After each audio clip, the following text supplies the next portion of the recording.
Welcome everyone to Scismic's event for December, Maintaining Resilience During Your Job Search. I want to introduce some of the challenges that we've noticed job seekers encounter, particularly some that I hope will be recognizable to you. Some challenges for job seekers are you're kind of in a state of constant evaluation from hiring managers, from committees, from the companies that you're applying to. And you also face a lot of rejection or getting passed over for roles without a lot of feedback on why. There's also some stigma around unemployment and being able to talk to people about your job seeking situation, especially if you're between roles. There's a lack of structure sometimes in the job search that can be difficult and make it feel like job seeking is kind of taking over your life and taking over all of your time. And there's a lack of control over things. Sometimes roles are looking for skills that you just can't gain in a week or a month. They're looking for things that you would need to acquire a job to be able to start getting. And those things are kind of out of your control to build. We'll go into these a little bit more. And if you see the stamps for these ones, when we get into the strategies that you can implement, you'll see in the right-hand corner of the screen, you'll see the stamp for each of the strategies of one of these challenges. So if there's a challenge that's particular to you that really resonates with you, look for the strategies that we're suggesting that are matching these stamps. And those will be the ones that you want to prioritize implementing first. So when I say constant evaluation, we know that once you get to the interview process, most people are going to have the skills that they could realistically do the job. And so the interview process kind of becomes about how to convince people in a relatively short interview, 30 minutes to an hour, why you're the best fit for the job. And this is a big part of learning about how to be an effective job seeker. And sometimes decisions are made that are somewhat subjective, which are not necessarily based on how qualified or not qualified you are for the role. And so this can be a difficult thing to deal with when you know that the roles that you're applying to are ones that you're invested in and roles that you do have the skills that you could come in and really start contributing to immediately. Going along with that, but a little bit different, is because of legal reasons and because sometimes the difference in who gets picked for a role and who doesn't get picked can be very close. There can be very close calls between those. You might not always get feedback from hiring managers or interviewers for legal reasons on why another candidate was picked over you. And this can be really difficult as a job seeker because it can leave you wondering if there's something that you need to start working on improving, if there's a challenge that's coming out in the interview that you need to address, or if it truly is something that was fairly subjective and you just got to focus on the next role. But this uncertainty can lead to a lot of anxiety in the job search. As I mentioned, whether it's from internal factors or whether it's external factors from friends or family or colleagues, there can be the stigma around talking about unemployment and particularly then talking about being a job seeker and what's going well and what's not going well. Another aspect of this is when you get into interviews, sometimes it can be difficult to talk about long gaps in employment, how to describe what you've been doing and why that gap exists. And getting comfortable talking about that can be difficult. You've also probably heard the phrase that job searching is like a full-time job, and that's no over-exaggeration. In fact, sometimes when you look at the different strategies that really make for an effective job search, taking time to tailor resumes to each role, researching the companies to find ones that are not only a good skills fit, but a good value fit. All the time you spend looking for openings and really reading the job descriptions and figuring out which ones are going to be the best to apply to. And then networking to find some of those hidden roles, which are maybe not so visibly externally advertised, can actually lead to feeling like more than a full-time job. And if you don't have set hours, it can lead to feeling like your life is becoming all about job searching, and that can become really unhealthy. The last challenge that we'll talk about is the lack of control. You'll often probably find circumstances, and I know I did as well when I was a job seeker, of applying to job descriptions which seem fairly vague on what requirements they're looking for, But then when you get to the interview phase, there's specific skills or specific experiences that they're looking for that weren't clear in the job description. And this can really make you feel like you've wasted a lot of your time and energy in this role that wasn't going to be a good match to begin with. There's also certain qualifications in jobs which are kind of outside of your control and can't be gained in a short period of time. For example, some roles are specifically looking for someone with industry experience, and some roles are not open to sponsorship. And so your work authorization status, which is not something that can be quickly changed, is something that can be used as an evaluation aspect. And again, these things are all outside of your control and can make the job search very stressful and difficult. Now that I've introduced some of the challenges that we're going to be talking about, strategies to overcome or to face, I want to move into those strategies. And keep in mind, these are ways not only to make your job search less stressful, but they're also meant to be ways to make your job search more effective. So the first one is in relation to that constant evaluation and the unclear rejections that you're going to likely face during the application and interview process. The biggest strategy here is going to be focusing on ways to maintain your self-esteem. The first thing I want to mention is you should allow yourself to feel disappointed if you don't get a role. One of the things that we might feel like is that we need to rebound quickly and get right back to interviewing for similar roles and not let this setback be a disappointment. And it's actually okay to feel disappointed. In fact, it's a natural response, and you can actually use it to help further your job search. Keep in mind that if you've gotten to the interview phase for a certain role, you're likely a strong candidate for a similar role. And you feeling disappointed and not getting the role shows that you're really invested in contributing to a similar role in the future. And this can really help keep you focused and keep you invested in applying to similar roles in the future, even if you're momentarily disappointed in not being chosen for this specific one. But you also want to focus on keeping in mind that you're more than a job seeker. When we're applying for roles and we're hearing no back for those, when job seeking has kind of become a big part of your current life and your current role, it is hard to get it not to affect you as much. But you want to focus on the other things that you're doing well and other things that you enjoy, rather than, as I kind of would say, putting all your self-esteem eggs in the job seeker basket. Focusing on what else you're good at and things that you can evaluate yourself on that are more inside your control. Now I'll have Jenny is going to introduce the tools that you can use for these exercises. Hi, everybody. So, one tool you can do for this is to write an affirmative bio about yourself, which doesn't even have to relate to your job skills. It can just be any of the ways that you're a wonderful, unique individual. And I would suggest drafting it as an email. And then you can choose the send later button, which is a feature of most, usually Google and Outlook all have an option to send later.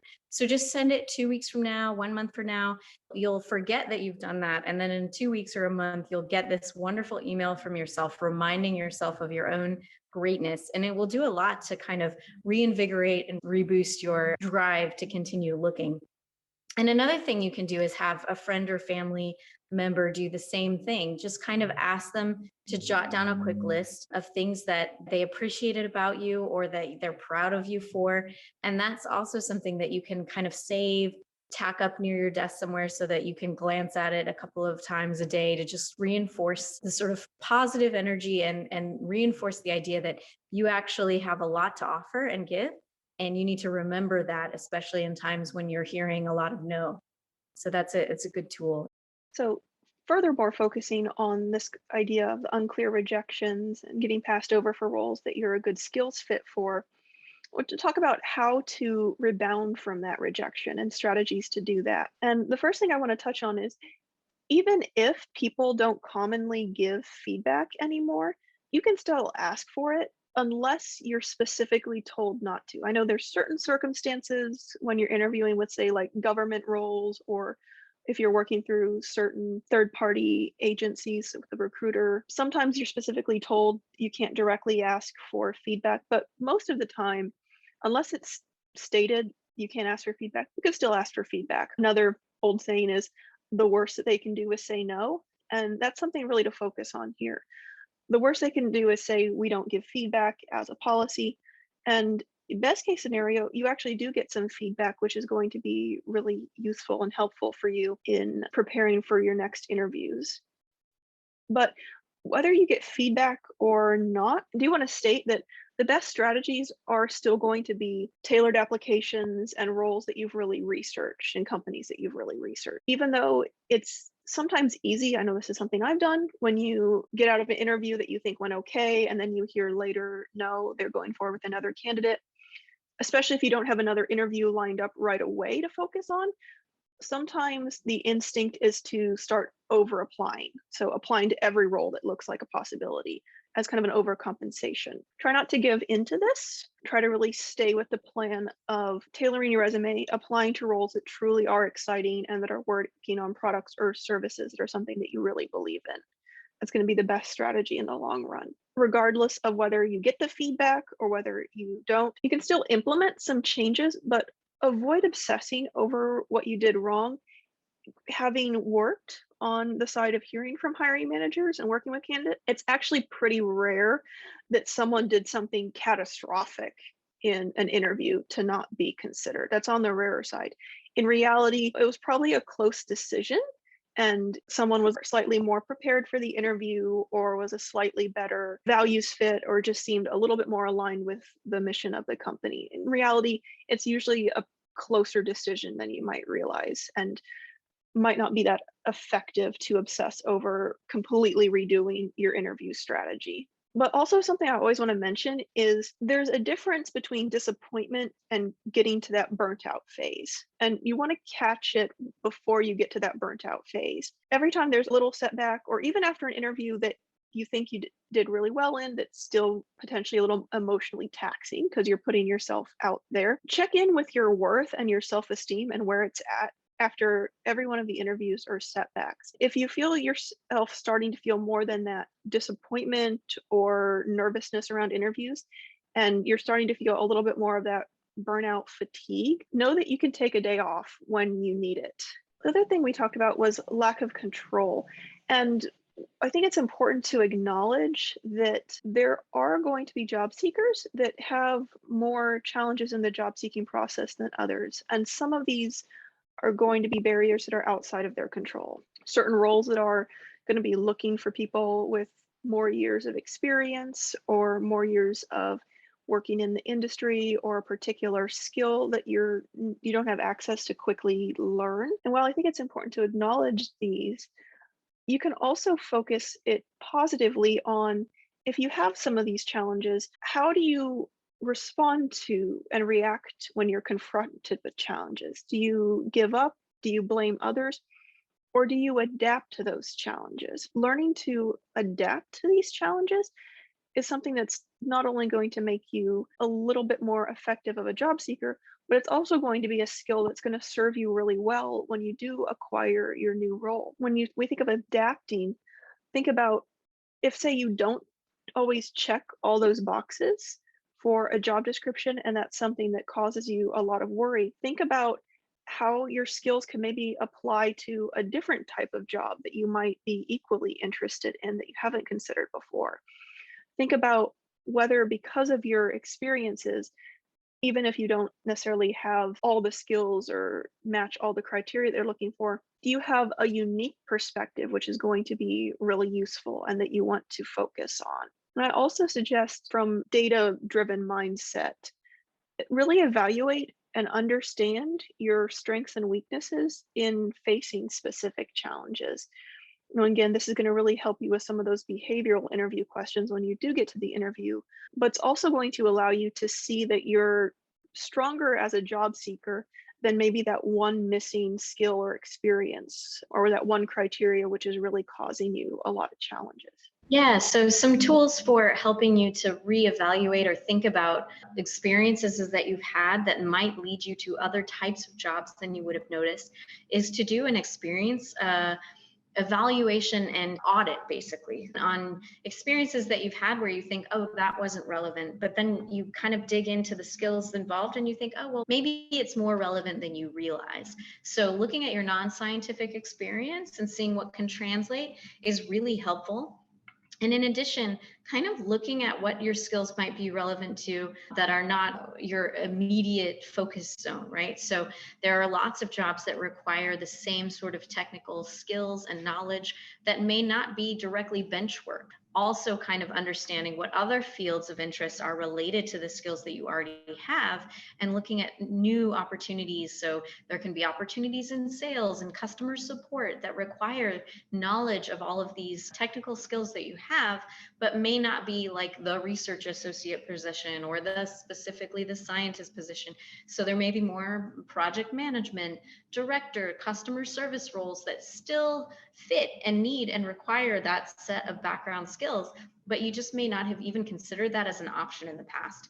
So and it works both ways. If you've had customer service experience and you think it's not relevant to my bench work, think again. So there are lots of ways you can re-examine what you've already got and what you've already, the skills you already have, and reframe them to broaden or shift the direction of your job search that might help you have more success in that.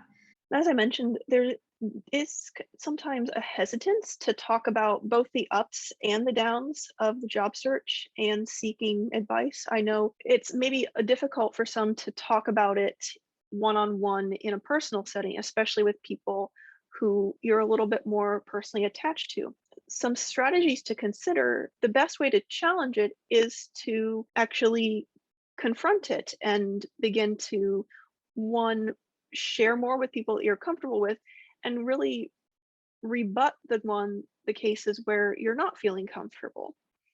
So some options is to select 3 to 5 people that you are comfortable with talking about other things that you trust, and set them as your job search confidants that you'll talk to about the ups and downs of your job search and how things are going. Another option is to seek out people who are essentially in the same position as you. So looking for job seeking buddies to form a kind of support group where you can bounce ideas off of each other and talk about some of the more positive aspects that you've had and some of the less positive aspects. The other counter to this is it's totally okay to set boundaries with the people around you, whether it's friends, family, colleagues, who make you feel bad about not getting certain roles, or just essentially are kind of negative on your job seeking status.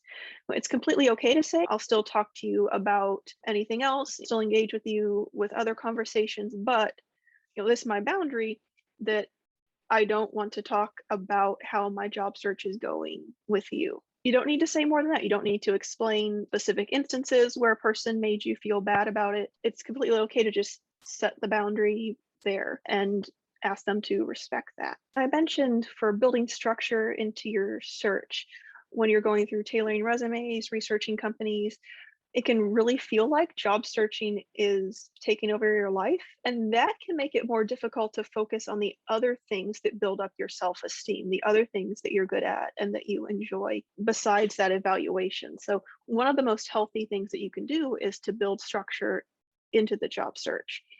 And this is both in a time management way, having set hours for searching times when you're either tailoring resumes or looking at companies, essentially your set working hours, but also having set hours where you expect yourself to be unplugged from the search, where you're not doing all of these things. And I think it's important to have these as well, to schedule them this time when you're unplugged, because having that accountability, not only for getting things done that will push your job search forward, but also having set times where you're accountable to be unplugged, will help you stay to that schedule and honor it. If checking your email is something that you find yourself doing in a way that's causing you distress, something you might consider, if this applies to you, is having set times where you're going to check your email or your contact information for the applications. If you set a time in the morning, in the afternoon, and then in the evening before you shut off for the night where you're checking it. You'll still have good coverage of checking it, but you won't be exposing yourself to that constant expectation of, am I going to see a reply?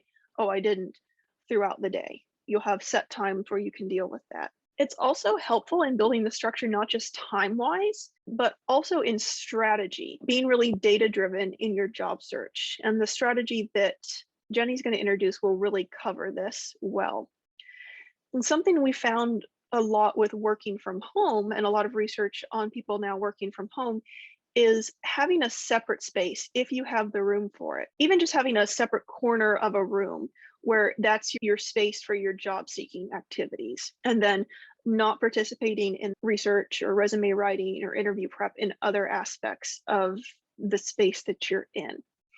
And the reason this is really recommended is it's this kind of physical separation really allows you to have that mental and emotional separation from the work, so that you're not constantly feeling like it's in your personal life, in your outside living time as well. A separate space really helps create that emotional separation that you need to really have that unplugged time as well. Having a spreadsheet can really help with this. So tracking what jobs you're applying to, what's the title, where is it, what's the company, what type of research are they doing, and then recording, did you get a response? Did you get any kind of feedback? Helps you keep track of what roles you're applying to and then what you're getting the most results from. So then you might be able to track or tailor that.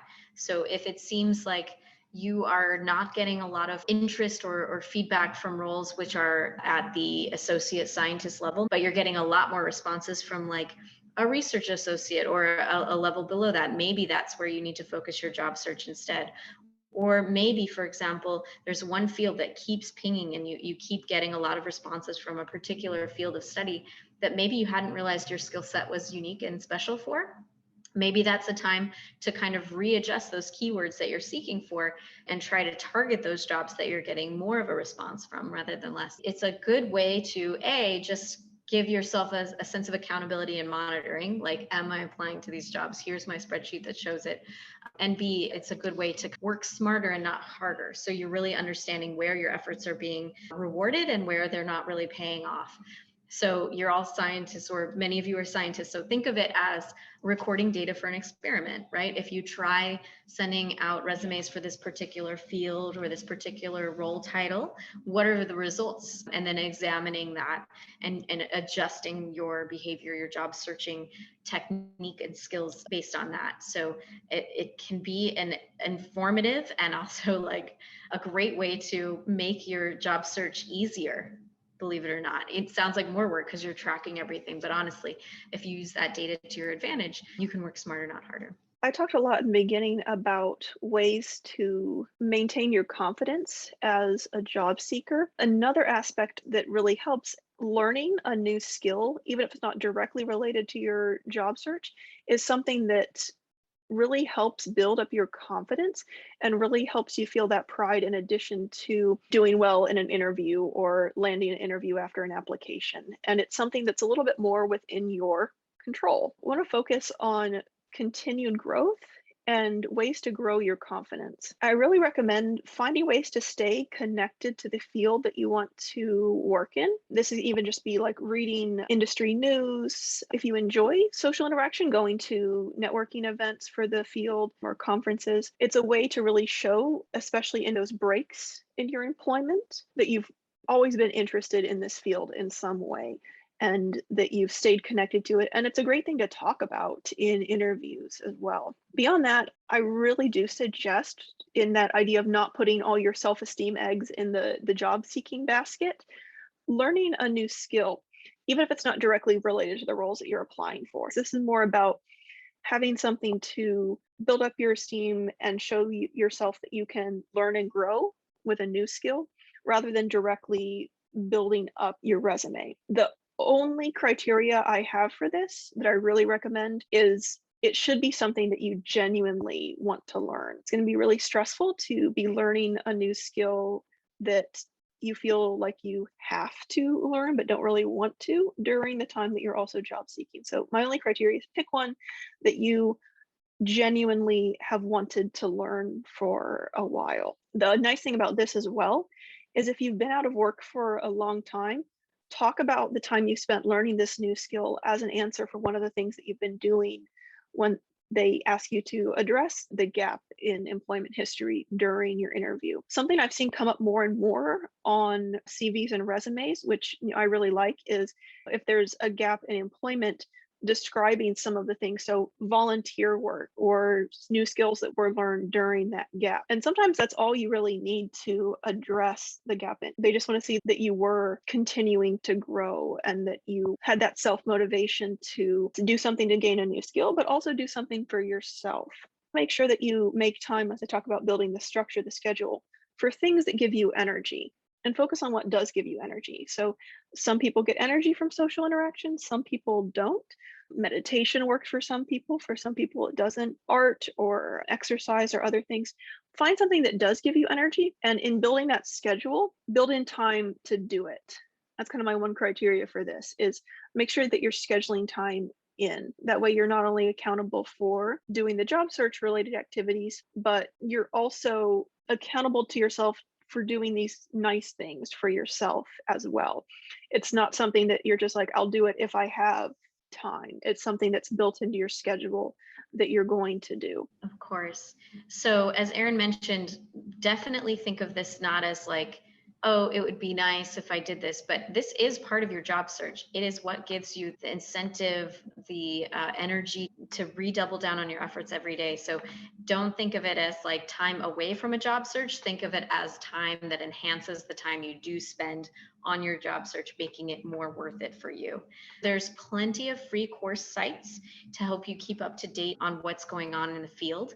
You can also get into peer coaching groups or just peer groups where you can exchange ideas, thoughts, feedback on what's happening. Join a professional organization. It's going to help you just in terms of keeping up to date, but it also looks good on a resume to have a professional organization that you're a part of and that interests you. It's another way too to indicate to a hiring manager or an employer what are your specific interests and goals towards a particular field. So a lot of people might say, oh yes, well, I'm kind of interested in cloning. But if you're part of a professional organization which is focused on cloning, then there's action to back up that interest that you're expressing, and it provides like a weight or a gravity to that piece of your resume that shows that you're a good fit. So all of these things, even though there's still things that you enjoy, are contributing to having a more successful job search for you. And again, like Erin said, don't feel like it's taking away from your job search or it's time away from what you should be doing. All of this is actually part of being a complete and whole human being. And if you're not making time for yourself in ways beyond the job search, you're not being a whole human being. And that is going to show in interviews. It's going to show up in your emails. So just make sure you're taking care of yourself first, and that will really improve your results in the job search as well. And then the last thing I want to focus on is setting goals which are within your limit. Now, we talked about the somewhat subjective nature of interviews, as well as some criteria for evaluation that's really beyond your control, some of which might give you a little bit of a harder time than other job seekers. So you really don't want to focus metrics on evaluating how successful your job search is going based on those things that are outside of your control. A more healthy way is to focus on strategies that you can metrically measure and that it's completely in your control at the end of the week to have met those goals. And then finding ways to reward yourself for it each week. Or month, if month makes more sense to you. Yeah, so maybe making a checklist or a goal list that's centered on things that are within your control. So, for example, how many resumes you tailor, which is very important, or how many networking events you're going to be attending that week. Just things that are within your control. So how many companies are you planning to research? How many LinkedIn networking outreaches are you going to do? So only things that you yourself have control over. So you're not doing how many responses do I get from LinkedIn, because that's not your control, but rather how many outreaches will I do? Not how many interviews did I get? Again, not in your control, but maybe how many tailored applications did you submit? again, so that's within your control. And then tying that goal to a reward. So just tying that reward to a goal accomplishment as well, giving yourself some motivation, some extra motivation to get done what you want to do. I want to quickly focus on some advice for when you do get a new role, because it's important to acknowledge that even if it seems impossible now, you will. You will eventually get a new role. And I think lot of people, when they get a new role, you've spent so long in the job search and there's a lot of stress around the job search. You kind of expect it to all be better once you finally land that new role. And it's become clear now that's not always the case. And some people do experience kind of a little bit of a down feeling after getting a new role. There's some second guessing about all these other roles I interviewed with and didn't get an offer for, or maybe you ended up with multiple offers, which is a nice thing. And when you end up taking one, there's kind of that thought of, did I make the right choice after a long job search? And you're learning new skills, and some of them are things that you're not picking up right away, and your confidence is already a little bit down because of the job search. It can lead to feelings of, did they make the right choice in picking me? Am I living up to expectations? And these are all normal, actually. And the best advice I can give you here is, one, to be prepared for those feelings if they come, and be kind enough to give yourself time to recover from the job search. Instead of focusing how many new things that you need to learn and whether you're learning them fast enough, focus on how excited you are about learning the new skills, and focus on the incremental improvements you're making in learning the new skills to really rebuild your confidence after the job search. Keep yourself centered on why you wanted the role in the first place. What about the company, what about the product excited you then and still excites you now that you're getting to contribute to this? I think this is something that'll be really helpful in helping you overcome maybe that initial post landing a new role blues.